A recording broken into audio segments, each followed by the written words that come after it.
Maintenant, vous les élèves de L, ñu bëri ci yéen dañuy yaakaar ni série L kenn du joxe épistémologie su dee loolu ngeen jàpp juum ngeen ndax mën nañ leen jox au bac un sujet sur l'épistémologie en science dafa am ñetti méthode yoo xam ne da ngeen ko war a ràññee de manière claire.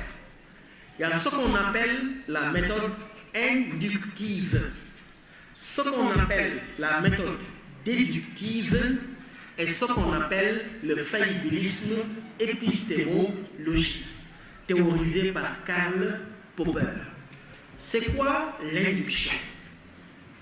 L'induction est tout simplement une méthode qu'on utilise dans les sciences expérimentales, qu'on appelle aussi les sciences de la nature.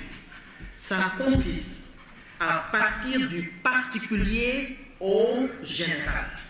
Maintenant, à partir de faits particuliers observés, j'en déduis une loi qui a une portée universelle, comme en physique. Vous avez appris la loi de l'attraction ou la loi de la pesanteur, découverte par un homme qui s'appelle Isaac Newton. dañu ne Newton dafa toog sous un pommier am benn pomme bu wadd ñi ne ci suuf la dal ñi ne ci kaw boppam mais li am pomme wadd na te yegg ci le suuf. Newton a pris la pomme, il en a fait un fait polémique, il a commencé ses investigations jusqu'à expliquer ce qu'on appelle la loi de la pesanteur. Et à partir de là, on a dit que tout corps lourd laissé dans l'espace, son lieu de repos naturel, c'est la surface de la Terre.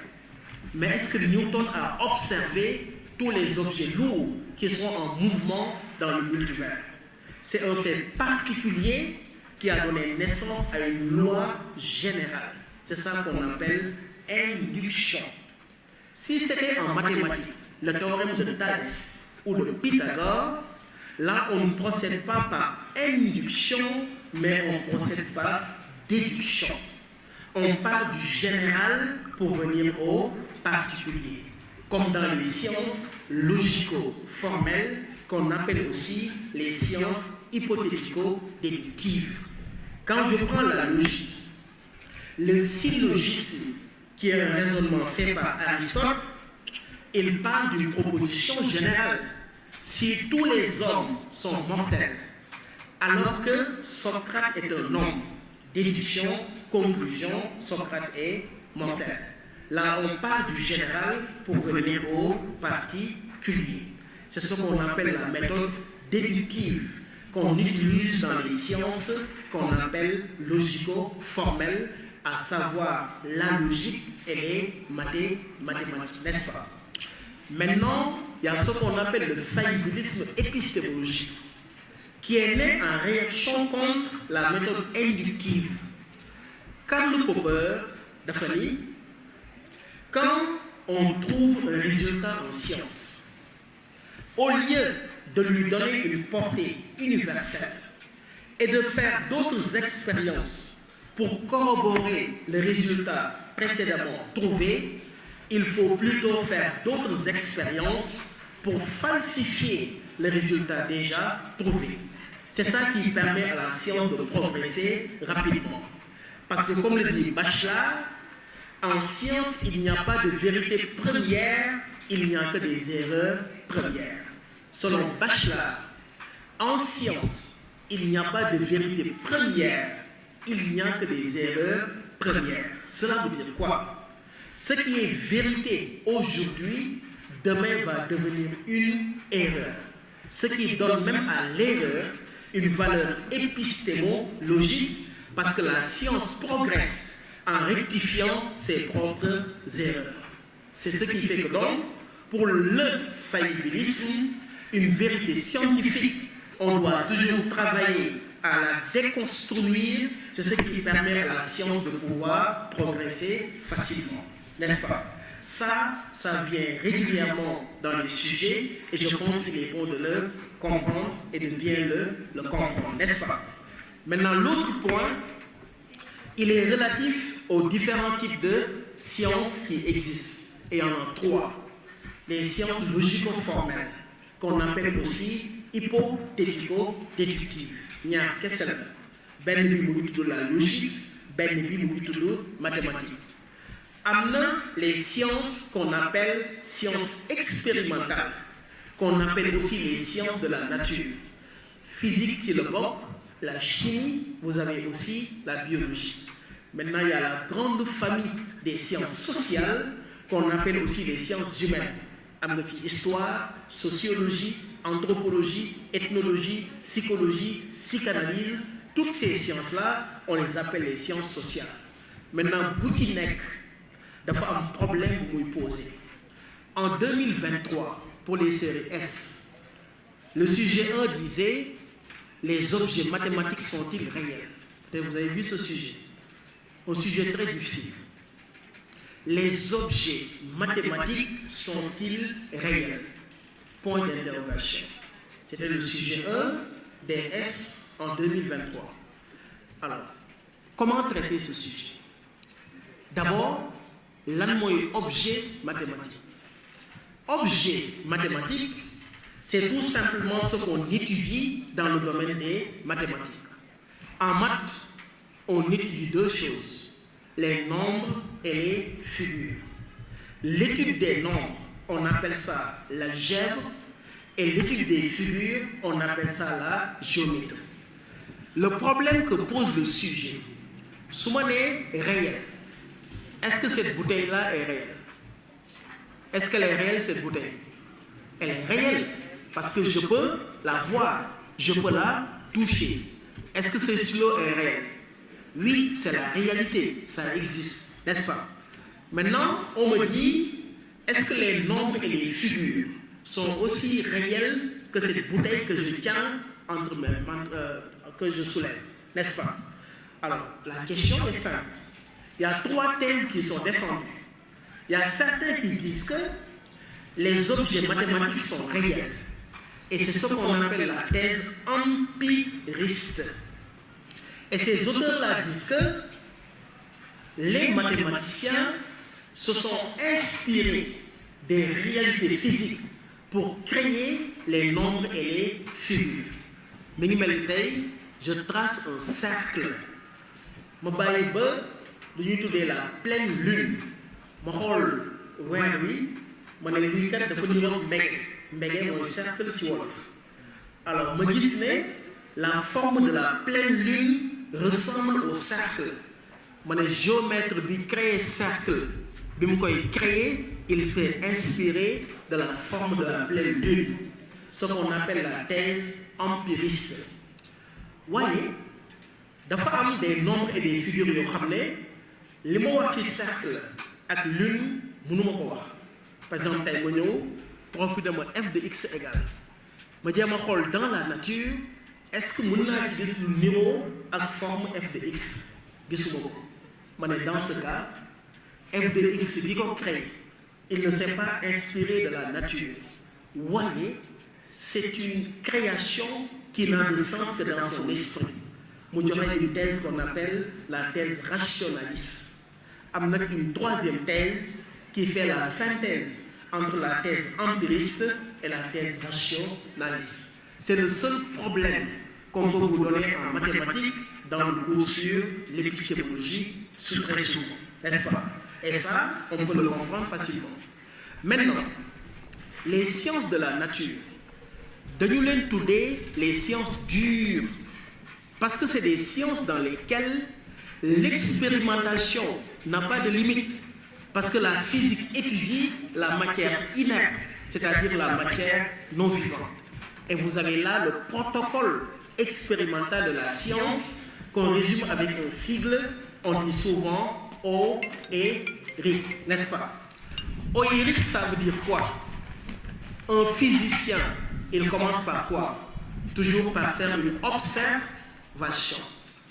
L'observation est suscitée par un fait polémique. Elle peut être spontanée, elle peut être programmée. Quand il a fini d'observer, il fait quoi? Il élabore une hypothèse. L'hypothèse a priori, elle n'est ni vraie ni fausse. Elle est une idée préconçue à des fins de vérification expérimentale.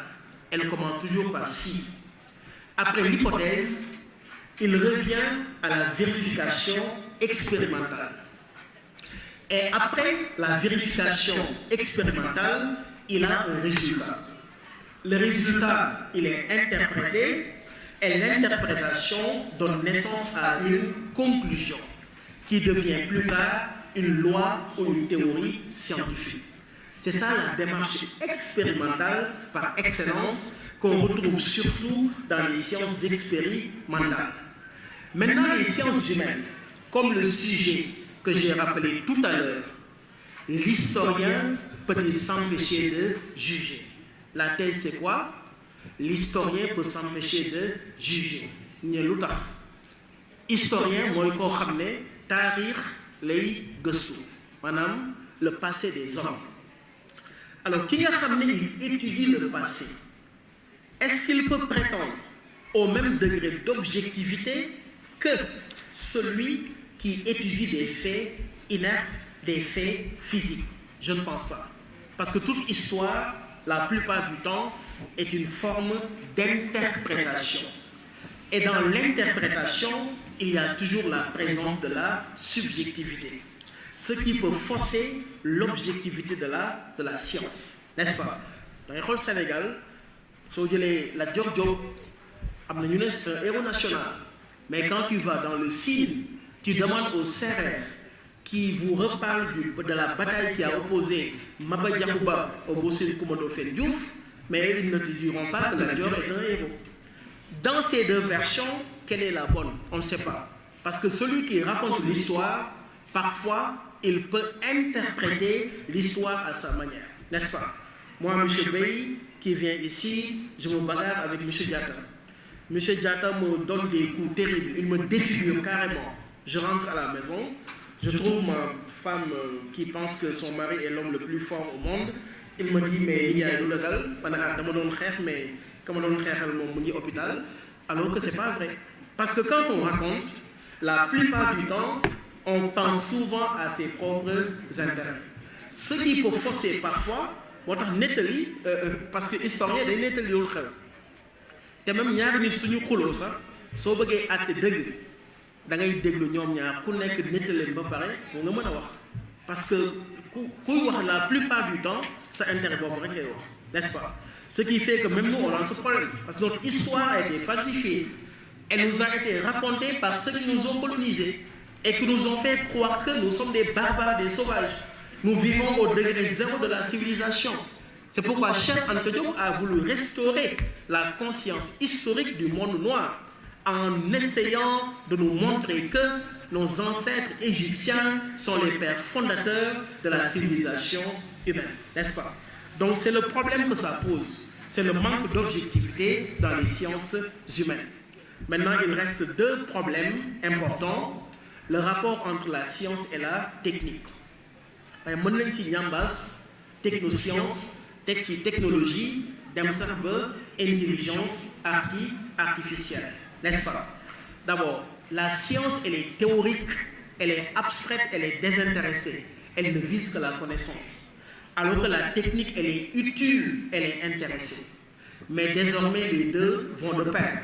Maintenant, on parle plus de technoscience, n'est-ce pas? Et c'est maintenant les problèmes moraux, les problèmes éthiques qui sont soulevés par la pratique et la recherche dans le domaine de la technoscience qui posent un peu problème, n'est-ce pas? Bon, la technologie, c'est le fait que l'homme ait créé des machines auxquelles il a doté d'une intelligence qui était jusque-là le propre de l'homme et ce qui a donné dans son prolongement l'intelligence artificielle.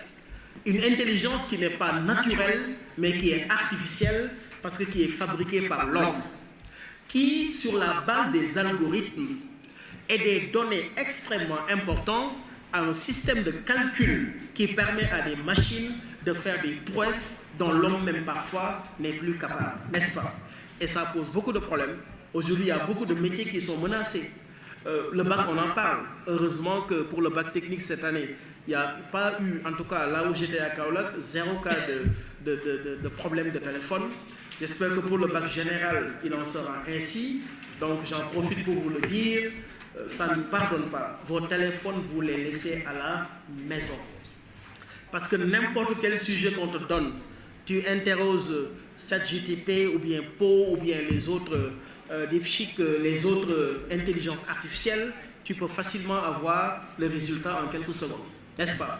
Alors que ce n'est pas ça. Donc je pense que ça, c'est des problèmes que pose la technologie aujourd'hui, l'intelligence artificielle, et l'ampleur est beaucoup plus grande que les exemples que je suis en train de donner. Maintenant, il reste un seul problème, c'est la question de la vérité. Vérité qui wolof mooy dëgg lan mooy dëgg su ma leen nee lii bouteille la est-ce que dëgg la est-ce que ça c'est une bouteille c'est vrai pourquoi c'est vrai parce que li ma wax ak li ngeen gis dafa méngoo la vérité traduit d'abord un rapport de correspondance entre la pensée et la réalité, n'est-ce pas? Mais ça c'est la nature judicatoire du vrai, le vrai comme jugement. Mais retenez qu'en science, il y a deux types de vérités. Il y a ce qu'on appelle les vérités formelles et ce qu'on appelle les vérités matérielles. Les vérités formelles, on les retrouve dans les sciences logico-formelles et les vérités matérielles, on les retrouve dans les sciences expérimentales qu'on appelle aussi sciences de la nature. Voilà en résumé les différents points qui sont soulevés. Maintenant, pour le reste, j'attendrai encore vos questions et je vais essayer d'éclaircir. Encore une fois, merci de votre aimable attention. Merci à vous, M. Jay.